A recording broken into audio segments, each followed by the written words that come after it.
Assalamualaikum warahmatullahi wabarakatuh. Perkenalkan, nama saya Faras Azahra dengan NIM G1E124064. Di sini saya akan membahas tentang obat-obatan antivirus. Nah, obat-obatan antivirus itu dibagi menjadi 4, antaranya obat anti-influenza, obat anti-HIV, obat anti-hepatitis B dan C, dan obat anti-herpes. Nah, sebelum mempelajari tentang obat anti-influenza, di sini kita akan melihat bagaimana mekanisme dari influenza itu sendiri.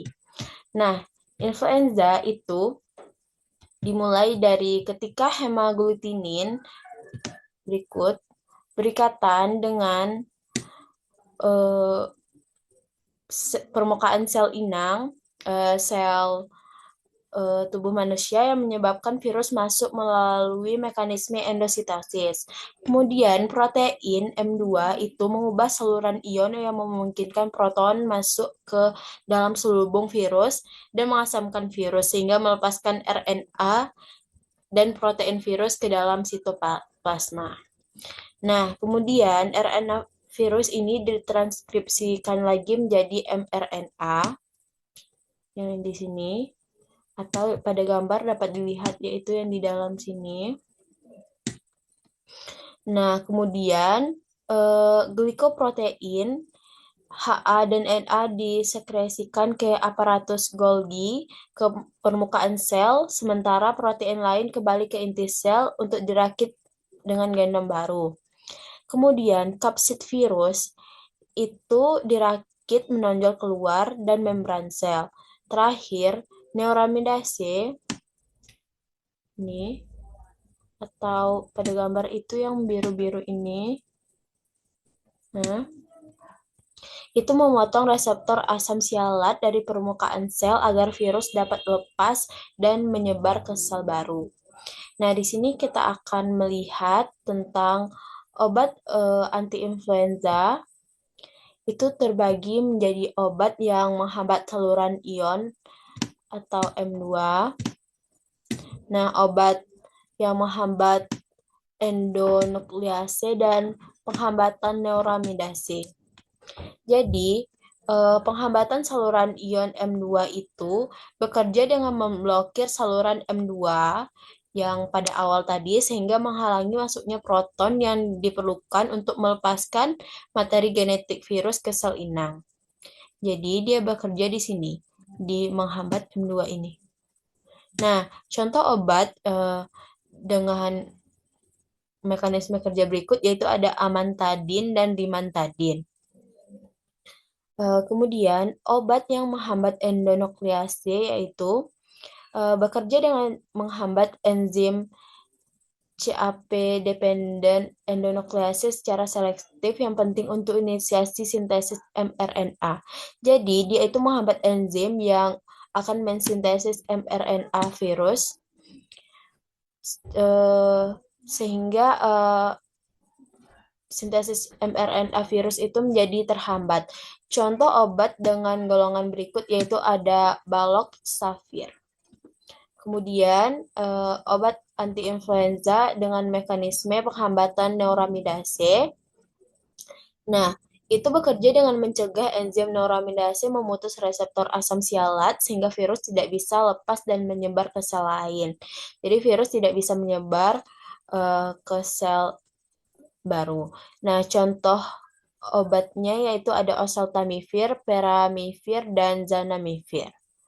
Kemudian kita masuk ke golongan obat antivirus yaitu obat anti-HIV. Nah, obat anti-HIV ini memiliki 3 lapisan utama yaitu ada protein GP120 dan GP41. Nah, target utama dari obat anti-HIV ini adalah berikut, CD4.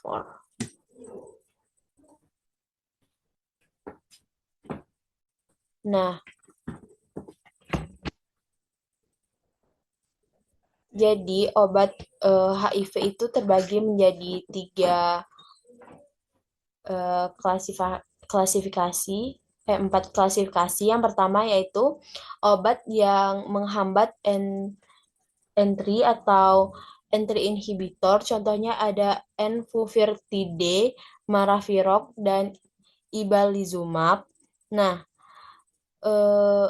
ini mengganggu pengikatan atau fusi virus. Yang bekerja untuk enfuvirtide itu bekerja dengan berikatan dengan GP41 tadi.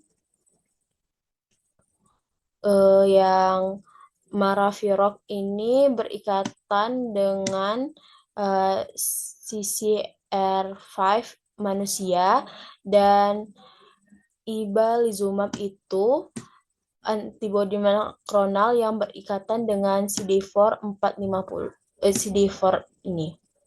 Kemudian obat dengan mekanisme penghambatan reverse transkriptase atau RTIS.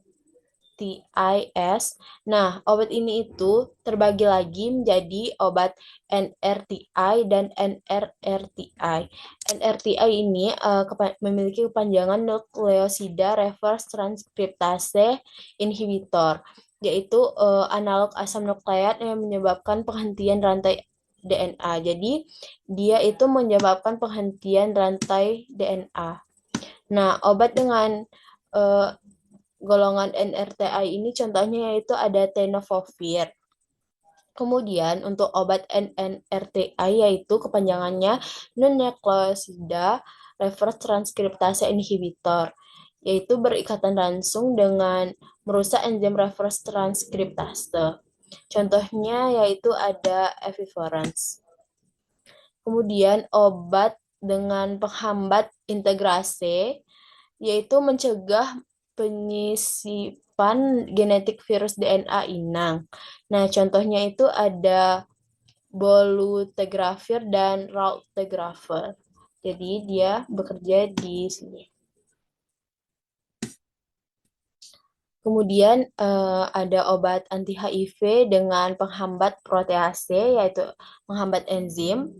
Jadi dia itu bekerja dengan memblokir enzim protease sehingga protein virus itu tidak bisa dipotong menjadi bentuk aktif yang diperlukan untuk perakitan.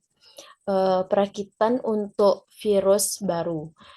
Jadi contohnya itu ada atazanavir dan ritonavir. Kemudian ada obat anti hepatitis B dan C. Nah, di sini ada 3 golongan obat yang berfokus pada hepatitis B dan hepatitis C. Nah, untuk HBV atau obat anti hepatitis B itu menggunakan analog nukleosida seperti entasavir yang menghambat replikasi DNA virus. Jadi replikasi DNA virus ini dihambat nih dapat dilihat pada gambar berikut.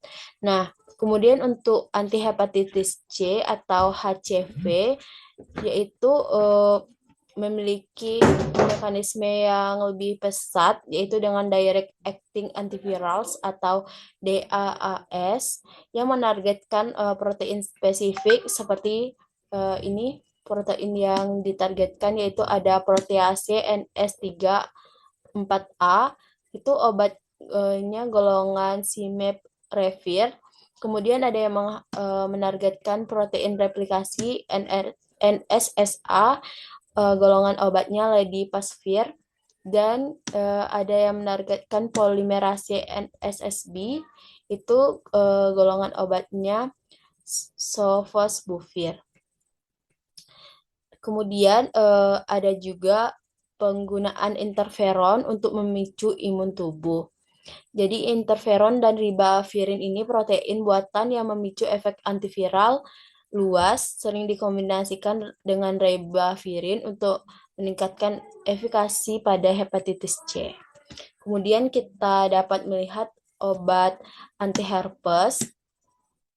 Nah, di sini dapat dilihat contohnya yaitu aciclovir. Mekanisme utamanya yaitu merupakan analog guanosin di sini. Contohnya yaitu ada aciclovir dan ganciclovir yang membutuhkan enzim spesifik dari virus itu sendiri, yaitu timidin kinase untuk menjadi aktif. Setelah aktif, dia akan menghentikan sintesis DNA virus. Dia akan menghentikan sintesis DNA virus sehingga tidak ada pertumbuhan inti sel virus yang baru. Terima kasih. Sekian yang dapat saya sampaikan. Assalamualaikum warahmatullahi wabarakatuh.